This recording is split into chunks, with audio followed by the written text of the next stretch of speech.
Hi hello good morning नमस्कार. मी वैशाली. स्वागत आहे तुमचं माझ्या एका नवीन मराठी यूट्यूब चॅनेलमध्ये, ज्याचं नाव आहे वैशाली वडनेरे ब्लॉग. तर आजचा दिवस तुम्हाला खूप छान मस्त आनंदाचा आरोग्याचा जाओ. आज सकाळी सकाळी व्हिडिओला सुरुवात केली आहे, तेव्हा व्हिडिओ स्किप न करता संपूर्ण बघा. छान अशी मस्त सुरुवात झाली दिवसाची आणि फ्रेश हवा, पक्ष्यांचं चिवचिवाट एकदम भारी वाटते. चला तर आता मस्त व्हिडिओ बनवू. आणि आज मला साबुदाण्याच्या पळीपापड्या करायच्या, त्याच्यामुळे सकाळी मी खूप लवकर उठली आहे, कारण की स्वयंपाक नाश्ता सगळं बनवून गच्चीवर कडक होऊन जातं. म्हटलं आज लवकर उठू आणि स्वयंपाकाला लागू.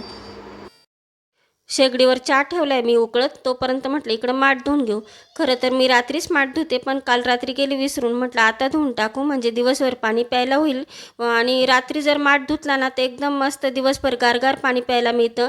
माठाच्या पाण्याची चवच वेगळी. शेवटी नॅचरल ते नॅचरल.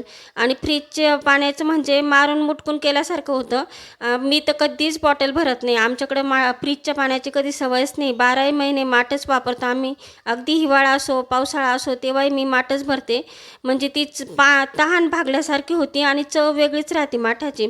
तर आता माठ धुवून घेते आणि नंतर मग माठाचा स्टँड वगैरे पण धुवून टाकते, म्हणजे मग बाकीचे कामं करायला मोकळं. चहा झाल्यानंतर मी शेगडीवर वांगे बटाट्याची भाजी पण टाकून दिली आणि एकीकडं माझं माठ स्टँड हे पण धुणं चालू होतं. म्हटलं आता ते पण धुणं होईल आणि एकीकडे हे पण भाजी पण होऊन जाईल. आता माठ पण मस्त धुवून चून ॲक्वा चालू करून दिले त्याच्यामध्ये, आणि इकडे भाजी पण आपली शिजत आली आहे. आणि आपलं काम काय दिवसभर चालूच राहील घरातलं, पण टिफिन पण वेळेत गेले पाहिजे. आणि नंतर सगळ्यांचंच मग चिडचिड, वेळेवर नाही झालं तर मग अजून नाही झालं अजून नाही झालं. ज्या दिवशी आपलं लवकर होतं त्या दिवशी कुणाचंच लवकर आवरत नाही.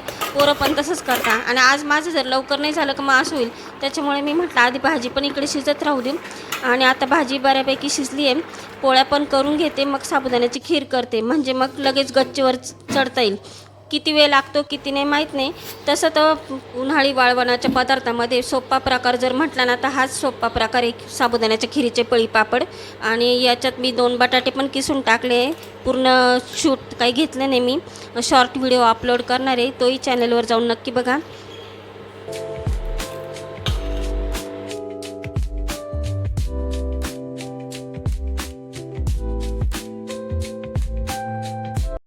दुपारी भांडे वगैरे झाल्यानंतर मी थोडा आराम केला. त्यानंतर मस्त फ्रेश झाली आणि इथे ब्लाऊज टाकायला आली. ह्या ब्लाऊजवाल्या ज्या ताई आहेत त्या आमच्या एरियातच आहे आणि इथल्या इथे जवळ बरं पडतं ब्लाऊज टाकायला. मी या अगोदर एक ब्लाऊज टाकलं होतं, ते मला आवडलं. म्हटलं चला इथल्या इथं बरं होऊन जाईल. माझ्या बहिणीने मला एकदम छान साडी घेतली होती, त्याच्यावरचंच ब्लाऊज मी टाकायला आली होती यांच्याकडे. हां बरं जाऊ दे. कधी द्याल ताई नक्की तुम्ही ब्लाऊज? 8-10 दिवसांनी देते. हां बाई वगैरे मी मापाचे ब्लाऊज विसरून गेली आहे, तर उद्या बाजारात जात जाता आणून देते. हां चालेल. हां छान शिवा. मागचं एकदम मला आवडलं म्हणून मी ह्यावेळेस आली. हां नक्की नक्की. चालेल येते.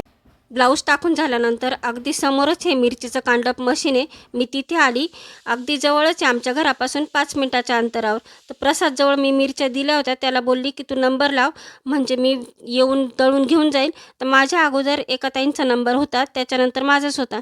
जर मी घरी आली असती तर माझा नंबर निघून गेला असता, त्यामुळे मी तिथेच थांबली आणि दोन्ही दळून घेतलं. अगदी कडकडीत उन्हात मिरच्या वाळवल्या होत्या, त्यामुळे मस्त कलर आला मिरचीचा पण हळदीचा पण. आता घरी आली. घरी आपला किचन नेहमीप्रमाणे वाट बघतो. तर पालक निवडायला घेतला. तोच विचार चालला होता काय करू काय करू, पालकाची भाजी बनवू का पालक पराठे बनवू. पालकाची भाजी म्हटलं का सगळ्यांचाच मूड जातो, तसंच आमच्याही घरी आहे. म्हटलं आता छान पालकाचे पराठेच बनवते, कारण की संध्याकाळचं हलकं फुलकं. आणि इकडे आपले मिरची हळद हे गरम आहे थोडं, त्यामुळे मी थोडं उघडं ठेवलं होतं. आणि ही पालकाच्या पराठ्याची तयारी. पालकाच्या भाजीमध्ये खूप प्रमाणात प्रथिने असतात, फायबर असतं, शरीराला एकदम आरोग्यदायी ठरतं. जे लोक नॉनव्हेज खात नाही त्यांच्यासाठी एकदम बेस्ट आहे. पालक अगदी थोडासा वाफून घेतला, कारण की पालक शिजायला अगदी कमी वेळ लागतो, त्यामुळे थोडासा वाफ देऊन घेतला आणि नंतर बारीक मिक्सरमध्ये दळून घेतलं. आणि जे पिठं काढलेले होते ते त्यात मी ॲड केले. लसूण मिरचीचा ठेचा पण टाकला आणि मस्त घट्ट गोळा भिजून घेतला. तर 5-1 मिनटं जर ठेवलं असतं ना तर अजून छान झाले असते पराठे खुसखुशीत. पण एवढा वेळ नव्हता, त्यामुळे मी भिजवल्याबरोबर लगेच लाटायला लागली, कारण की वेळ झालेला होता. म्हणून म्हटलं जाऊ दे आता, चालतं एखाद्या वेळेस.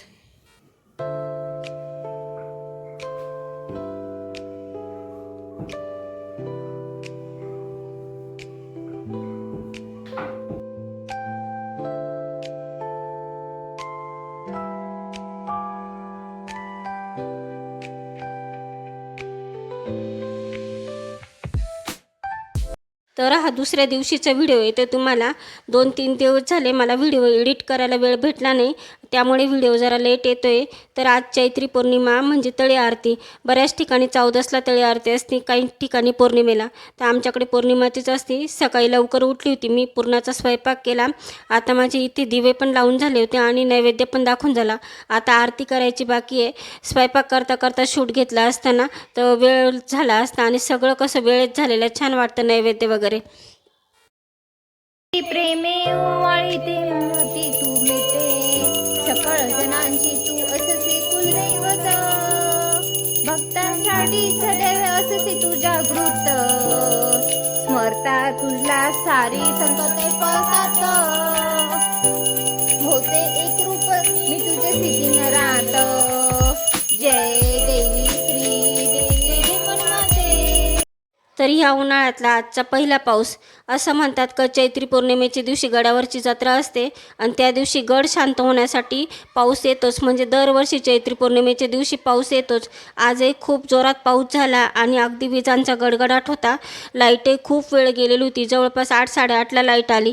मला मंदिरात पण जायचं होतं, पण पावसामुळे सगळे प्लॅन फेल गेले. खूप जोराचा पाऊस झालेला होता. आता पाऊस कधी पडायला लागला आहे, हिवाळ्यात काय आणि उन्हाळ्यात काय, ज्या त्या ऋतूमध्ये जे ते बरं वाटतं ना. आज पौर्णिमा असल्यामुळे देवीच्याही मंदिरात दर्शनाला जायचं होतं, पण पाऊस असल्यामुळे कुठे लांब जाता नाही आलं. आणि आमच्या घरापासून अगदी 2 बिल्डिंग सोडून हनुमानाचं मंदिर आहे. म्हटलं चला इथे जवळच्या जवळ दर्शन घेऊ, म्हणून मी इथे दर्शनाला आली. हनुमानाचं दर्शन घेतलं. त्यानंतर इथे महाप्रसादाचं पण आयोजन केलेलं होतं. पावसामुळे जरा गर्दी कमी होती महाप्रसादाला, पण मग प्रसाद घेतला मी इथे. आणि चला आजचा व्हिडिओ इथेच एंड करते. व्हिडिओ कसा वाटला कमेंटमध्ये नक्की सांगा. व्हिडिओ जर आवडला तर एक लाईक नक्की करा. चॅनेलवर नवीन असल्यास सबस्क्राईब करा. पुन्हा छान अशा नवीन व्हिडिओमध्ये भेटू. तोपर्यंत तुम्हा सर्वांना बाय.